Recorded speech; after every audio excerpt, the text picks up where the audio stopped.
राधे राधे दोस्तों, welcome back to my blog Priyanka SS blogs में आपका स्वागत है। और हैप्पी जन्माष्टमी। आज है जन्माष्टमी और पता है सारे बर्तन पहले मैं साफ़ करने लगी थी क्योंकि पीतल के बर्तन रखे रखे भी ना थोड़े से डल हो जाते हैं। तो पीताम्बरी से मैंने सबसे पहले इन सब बर्तनों को चमकाया है। ये काम भी मुझे बहुत अच्छा लगता है क्योंकि जब बर्तन शाइन करने लगते हैं ना तो मुझे बहुत मज़ा आता है। उसके बाद मैं ना सबसे पहले लड्डू गोपाल जी को स्नान कराई क्योंकि आज तो लड्डू गोपाल जी बिल्कुल पंचामृत से स्नान करेंगे। फिर मैंने अपने राधा कृष्णा जी को भी पंचामृत से स्नान कराया और खूब अच्छे से उनको साफ़ किया और वो इतने सुंदर और चमक रहे थे ना। पंचामृत से स्नान करके मैंने उनके ऊपर पुष्प भी बरसाया क्योंकि वो बहुत ही ज़्यादा प्यारे लग रहे हैं, देख लीजिए। और फिर मैंने उनको धीरे धीरे शुरू किया उनका श्रृंगार करना क्योंकि इनको श्रृंगार करने में काफ़ी टाइम लगता है। छोटी छोटी चीज़ें पहनानी होती है, बारीकी से बहुत तरीके से इनको हर चीज़ पहनाना होता है। तो आराम आराम से करने से टाइम भी लगता है और बहुत ही ज़्यादा सुंदर लगने लगे थे जब इन्होंने ये ड्रेस पहना। ये नया ड्रेस मैंने ना खुद से बनवाया है ना, मैंने ये कलर कॉम्बिनेशन वगैरह सब कुछ मैंने ये कपड़ा लाया था और मैंने अपने जो टेलर है उनसे सिलवाई है। उसके बाद राधा रानी भी जब तैयार हुई तो बहुत प्यारी, बहुत सुंदर लग रही थी, मतलब कुछ कह ही नहीं सकती। उसके यहाँ पे और भी मैंने इतने सारे लड्डू गोपाल जी के वस्त्र लाए हुए हैं जिसमें से कुछ आज पहनाऊँगी, कुछ कल, कुछ छठी के दिन। इस तरीके से मैंने खूब सारे ड्रेसेस लाए थे। फिर मैं लिविंग रूम में जहाँ पे मैं स्टेज झांकी बना रही हूँ, जहाँ पे मैं सारे भगवान को ला के रखूँगी, लड्डू गोपाल जी, कृष्ण, राधा रानी सबको, तो वहाँ पे मैं शुरू करी अपना डेकोरेशन जो मुझे बिल्कुल ही समझ नहीं आ रहा था कि कैसे कैसे क्या करूं। मैंने बस अमेज़ॉन से एक स्टैंड मंगा लिया था, जो मुझे लगा था कि ये स्टैंड होगा तो मैं बहुत इजीली डेकोरेट कर लूँगी, बट ऐसा कुछ भी नहीं था। स्टैंड के लगने के बाद भी ना मैं इसके पीछे बहुत टाइम लगाई हूँ। कभी कर्टेन बांधा, कभी कर्टेन को खोला, कभी पिंक दुपट्टा डाला, कभी पिंक दुपट्टा हटाया। ऐसे करते करते ना मैं फाइनली एंड में ना सिर्फ येलो ही बैक साइड में रखी कि येलो येलो ही रहने दो, और ऊपर से मैंने फ्लावर से डेकोरेशन किया। बट इसमें काफ़ी टाइम लग गया था, लेकिन फेस्टिवल वाले दिन तो इन्हीं सब चीज़ों में टाइम जाता है ना। अगर आपका काम फटाफट हो ही जाएगा तो फिर आप आराम से बैठ जाओगे तो लगेगा ही नहीं कि फेस्टिवल है। तो मैंने ना इस स्टेज को बनाने में जो टाइम लगाया, मेरा जो टाइम गया एक्चुअल में इसी में गया, और मैं बहुत थक भी गई थी।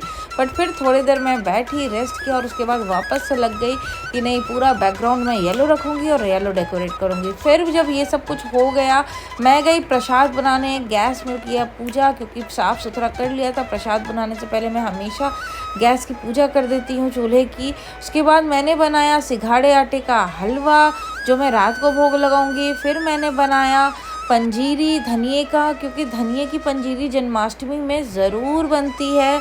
उसमें मैंने काजू और बादाम, साथ में मखाने को भी रोस्ट करके डाला था, धनिया भी रोस्ट करके सब उसके साथ में सबको ग्राइंड किया। फिर मैंने पिसी हुई चीनी मिक्स करके इसको तैयार किया था और ये इतना टेस्टी लगता है, इतना स्वादिष्ट लगता है। लेकिन सिर्फ और सिर्फ मेरे घर पे ये जन्माष्टमी वाले दिन ही बन पाता है। उसके बाद ना मैंने काफ़ी चीज़ें धीरे धीरे करनी शुरू कर दी क्योंकि अब झांकी भी तैयार था।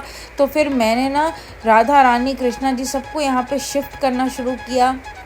अब 2 दिन तो ये लोग यहीं पे रहेंगे जन्माष्टमी, और उसके दूसरे दिन फिर यहाँ पे ना एक बोल में डेकोरेट करके पानी रख रही थी जिसमें ना जब रात को जन्म होगा लड्डू गोपाल जी का तो उस टाइम पे स्नान कराऊंगी।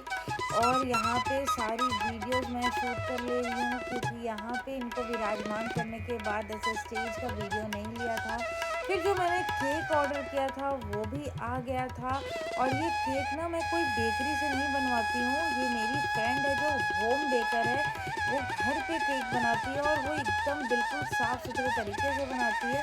फिर मैंने ना मिक्सर ग्राइंडर में माखन निकाला और ये रात के 12 बजे का है, जब ना पहले खीरे में सिक्के डाल के जन्म कराते हैं। शाम को ही मैंने ना खीरे में सिक्के डाल के रख दिया था और सिक्का को निकाला और इसको कहते हैं हम कृष्ण जी का जन्म हुआ। फिर मैं अपने दोनों लड्डू गोपाल जी को भी ना एक एक करके फूलों की टोकरी से बाहर निकालूंगी। पहले ये सिक्के को पोंछ करके अच्छे से रख दिया है। फिर मेरे लड्डू बाबू को सबसे पहले मैं ला करके यहाँ पे रखूँगी। उसके बाद मैं अपने कृषु लल्ला को यहाँ पे ला करके रखूँगी और उसके बाद इनको पूरे पंचामृत से स्नान कराएंगे, क्योंकि अब 12 बजे इनका जन्म हुआ है तो सबसे पहले पंचामृत से स्नान कराना बहुत ज़रूरी होता है। इनके स्नान के बाद ना हम इनको अच्छे से टॉवल से पोंछेंगे, बिल्कुल साफ़ सुथरा कर देंगे और उसके बाद इनको नए नए वस्त्र पहनाएंगे, श्रृंगार करेंगे।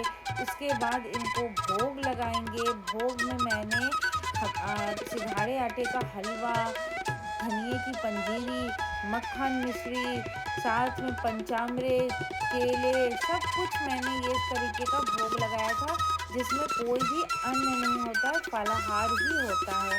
और इन सबको भोग लगाने के बाद जब हम दोनों बैठे थे तो आरती करने के पहले ईशु भी कृष्णा बन करके आ गया था। इतना अचानक से मुझे तो ऐसा लगा कि कृष्ण जी ही मेरे सामने साक्षात आ गए थे।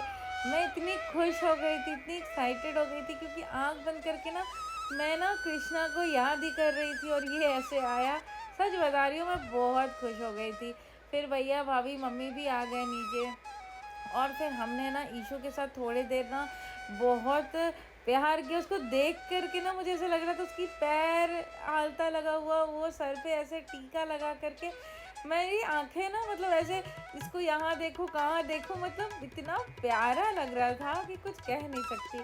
फिर जब ये सब कुछ ईशु को इतना प्यार लाड कर लिया तो उसके बाद हमने आरती किया, क्योंकि हम आरती नहीं किए थे। अभी बैठ के हम अपना राधा नाम का जाप ही कर रहे थे। जब भाभी भैया लोग आए तब उसके बाद हमने मिल करके आरती भी कर लिया और फिर प्रसाद खाया, क्योंकि इसी प्रसाद से हम व्रत को खोलते हैं। मेरा और भाभी का पूरा व्रत होता है, तो यहाँ रात को हम व्रत को इस तरीके से खोल लेते हैं।